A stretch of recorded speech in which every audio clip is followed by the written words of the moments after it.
कोई परिचय नहीं है अलावा इसके कि वो एक नरका कंकाल है। इसके अलावा कोई परिचय नहीं है।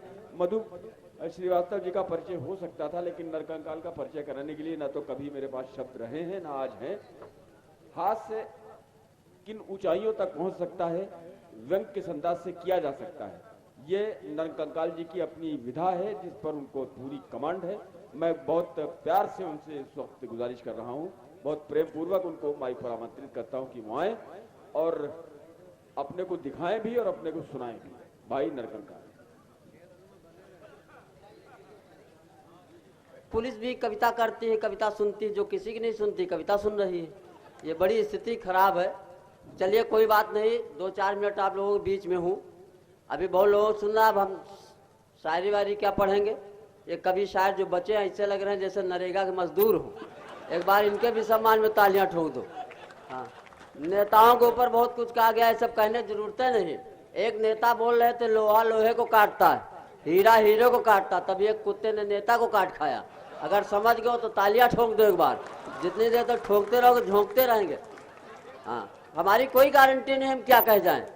अच्छा, अभी बहुत से ऐसे लोग पढ़ रहे थे, अभी श्लेष गौतम भैया बाकी हैं, इनको भी सुनना है। हमने कहा रायबरेली आओ, बोले कहा रायबरेली आएंगे क्या खिलाओगे। हम कहा जो आप चाहो, नॉन वेज खाओ चाहे वेज खाओ, चाहे कच्चा खाओ चाहे पक्का खाओ। ये बोले नहीं जो तुम खाते हो वही हम खा लेंगे। तो हमने कहा हम तो जूता खाते हैं। तो मतलब ये सब चलता रहता है। तब यही सब सुनो। अच्छा, बड़ी देर से कविता से बहुत बुजुर्ग लोग बैठे हुए हैं, आराम से नरकंकाल का नंबर थोड़ा देर से आया, कोई बात नहीं। वासी भाई ने आज पता नहीं क्यों हमको इतनी देर से बैठाए रखा, बैठे बैठे हमारा ताव ठंडा हो गया। अब हम क्या सुनाएं। अच्छा, वासी भाई आए तो ये बड़ी चमचमाती हुई अंगूठी पहने थे। हमने कहा सर कितने में बनवाई। बोले 57,290 रुपये लग गए। हमने कहा इतनी महंगी अंगूठी काहे की है। बोले यार इसका पत्थर की कीमत है। हमने कहा कौन सा पत्थर, नीलम है, पुखराज, हीरा है।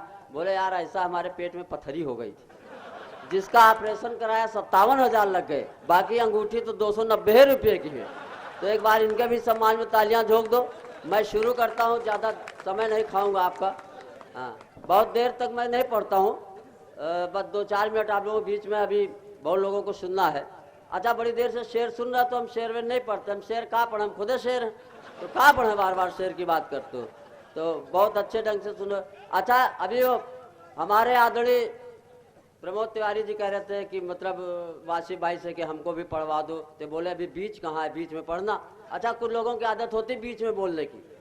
हाँ, एक बार किसानों की सभा में सोनिया जी गई और वहाँ किसानों से कहा कि देखो ओले गिर गए हैं, तुम्हारी फसलें बर्बाद होगी, तुमको मुआवजा मिलेगा। किसानों ने चंदा इकट्ठा किया, कहा मैडम मुआवजा तो आपको भी मिलना चाहिए, आपकी भी फसल बर्बाद हो गई। ही न करो, तालियां ठोको, इतना हाल के अंदर नहीं उठाओ। हाँ, बॉडी ने देखो, भावनाओं भी समझो।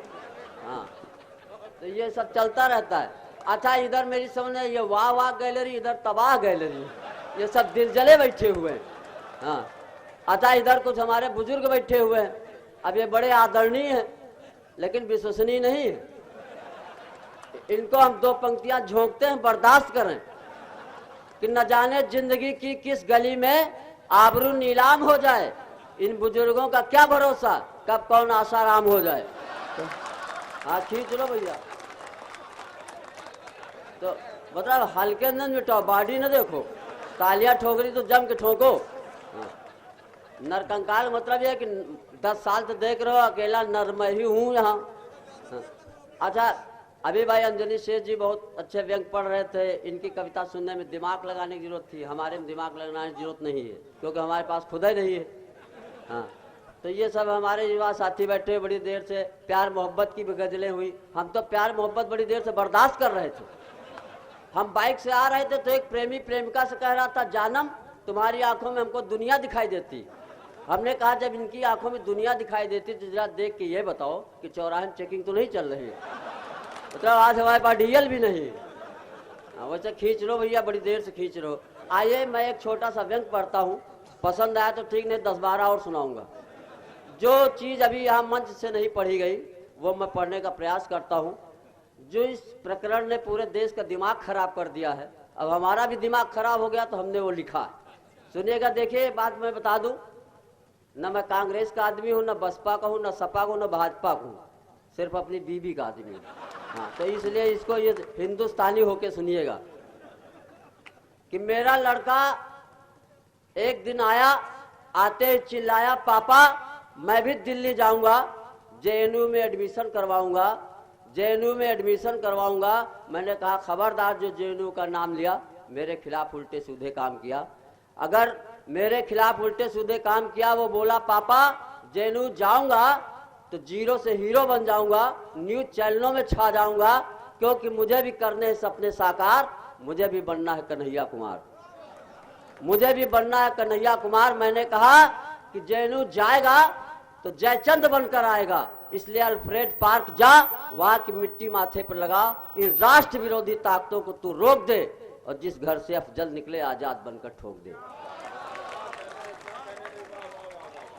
अच्छा, ये सब पता नहीं सब काहे हो रहा है। हम तो सोचते हमारे बाद देश की चिंता कौन करेगा। हाँ, देश के दो ही लोग कर रहे हैं, या तो नरेंद्र मोदी जी कर रहे हैं, या तो नरकंकाल कर रहा। नहीं लग रहा तो एक बार ठोको, मतलब जितनी देर तो ठोकते रहोगे हम झोंकते रहेंगे। हाँ, हमारी कोई गारंटी नहीं हम क्या कह जाए। तो यही सब चल रहा है, कोई टेंशन। हमारे बंधु जी पता नहीं कहाँ चले गए। शिक्षा विभाग में बोले यार हम शिक्षा विभाग से ऊब गए, हम तो सोचते छोड़ दे, बस यही कभी सम्मेलन मुशायरे पकड़ लें। हमने कहा बोले शिक्षा का स्तर बहुत डाउन हो गया है।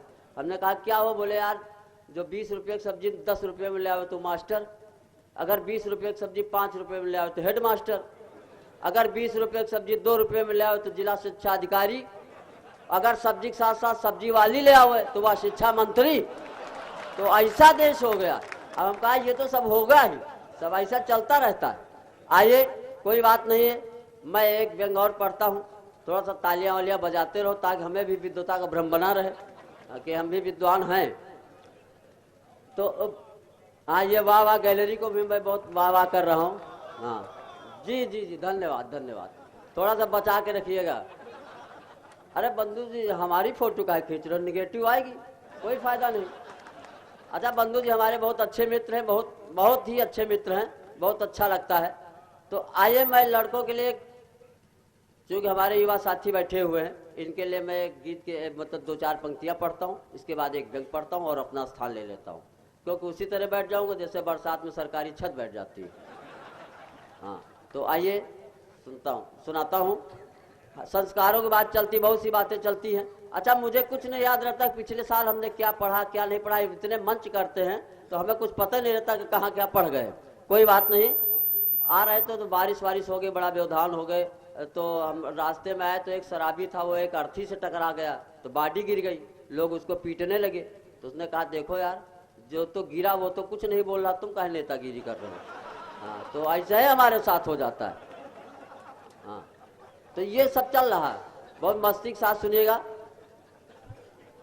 कि खाते पिज्जा बर्गर ना छूते साग भाजी। आजकल के लड़के इंटेलिजेंट हैं, तो केवल जेंट हैं। कि खाते पिज्जा बर्गर ना छूते साग भाजी, खूब टाइट कपड़ों में कॉलेज में रंगबाजी, सुन रहे मोबाइल में बाजा बाजी की ना।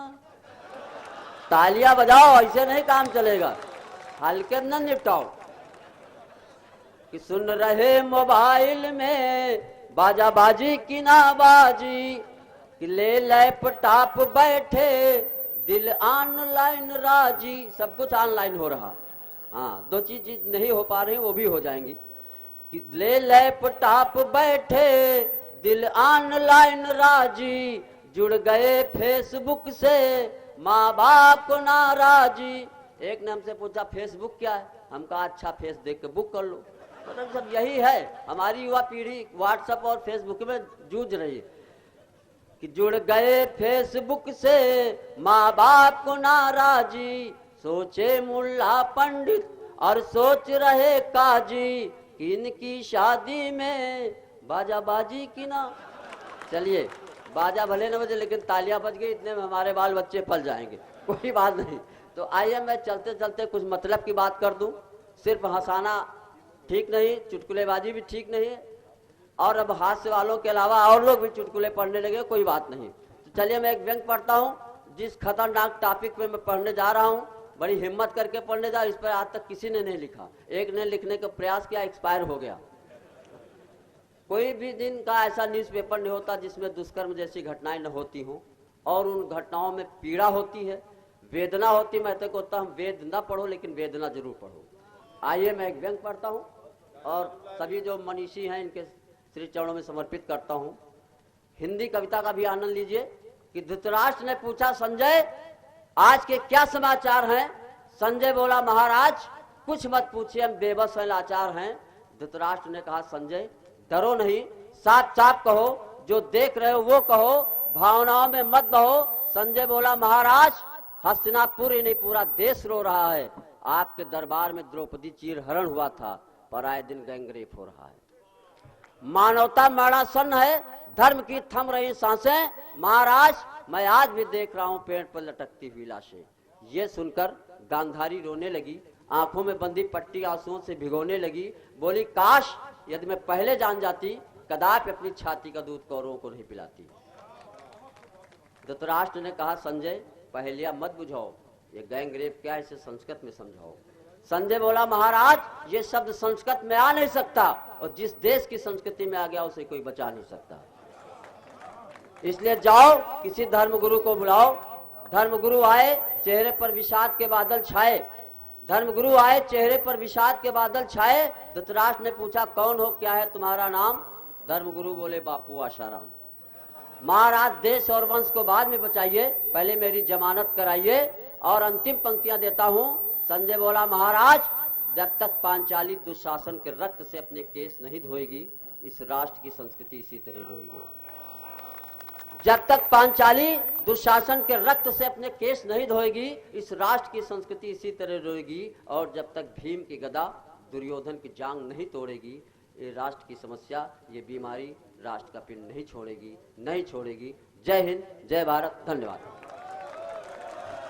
अरे नहीं अभी कहाँ, अभी नरकंकाल जी अभी आपका मैं जा नहीं रहा था, मैं 10 साल से केवल मार्केट वैल्यू देख रहा हूँ।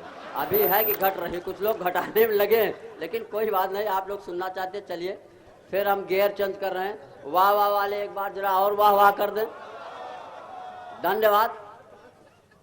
बहुत आप मनोयोग से सुन रहे हैं, हालांकि बहुत देर हो गई, लेकिन मैं आयुर्वेदिक सिरप हूँ, जितना पुराना होता उतना ज़्यादा असर करता है। अच्छा हमारा काम है दवाइयाँ देना, फायदा होना न होना आपके ऊपर डिपेंड।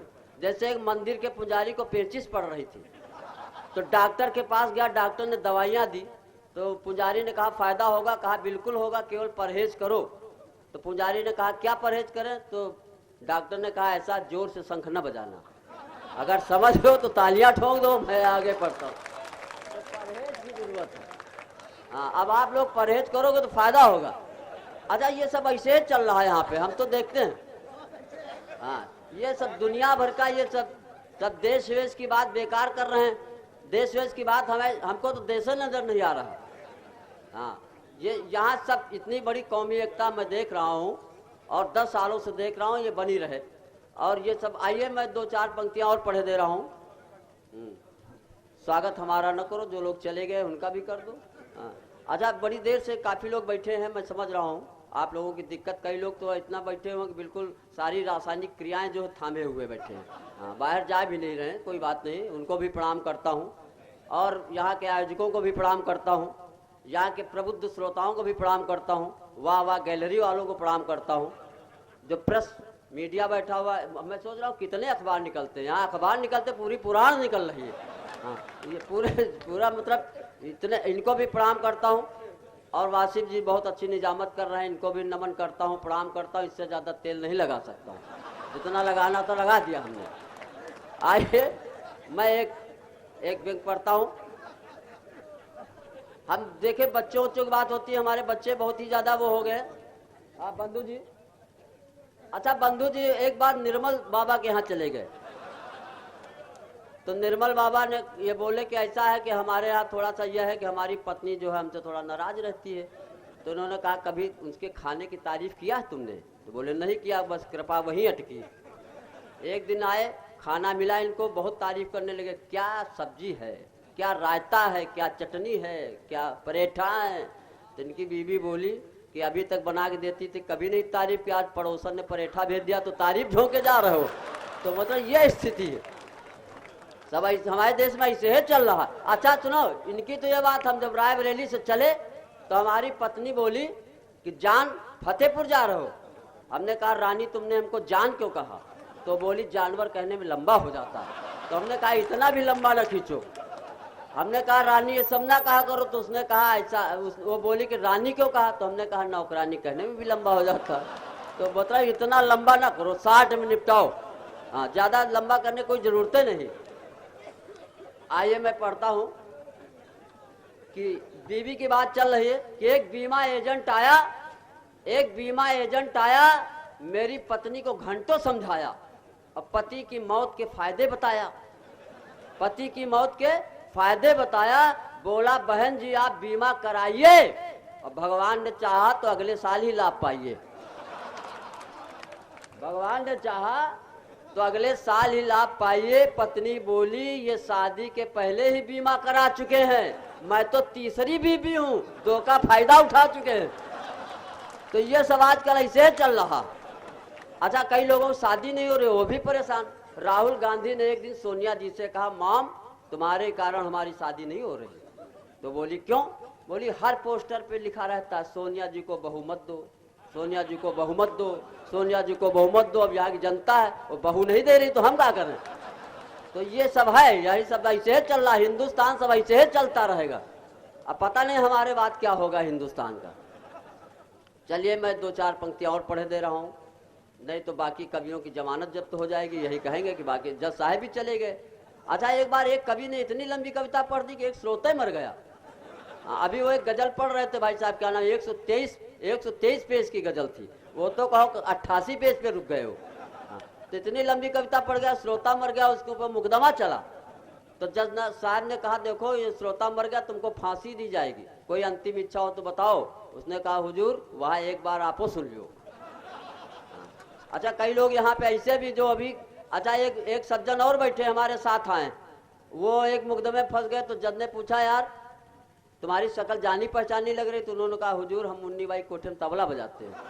तो अब जज भी कैसा रहा होगा। आइए सुनिए, मैं 2-4 पंक्तियां अंतिम पढ़ रहा हूँ। अच्छा, हमारा सुने, हम संस्कार की बात नहीं करते। अभी बंधु जी ने पूछा तुम 10 साल से आ रहे हो, सुना का रहो।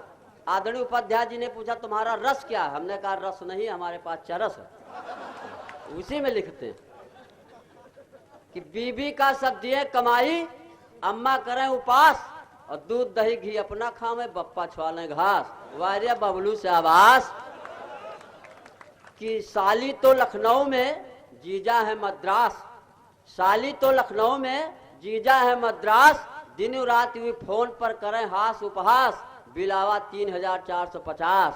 शाबाश शाबाश। अच्छा, और 2 पंक्तियां खतरनाक दे रहा हूं, अगर कोई प्रधान बैठे हो तो हमको माफ कर देना। तो यहाँ के प्रधानों के लिए नहीं कहूंगा क्योंकि सुरक्षित जाना भी रहता है। अच्छा, एक प्रधान के पेट का ऑपरेशन हुआ तो ईंटा निकल आया भाई साहब, घर वाले परेशान। डॉक्टर ने कहा जल्दी कर गए, ईंटा निकला। अगर देर कर दे तो पूरा खरिंजा निकलता, अगर और देर कर दे तो पूरा भट्ठा निकल आता। तो सब खाने वालों का चक्कर चल रहा।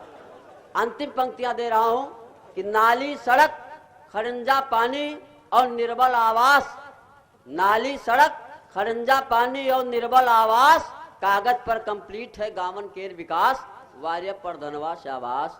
धन्यवाद, जय हिंद।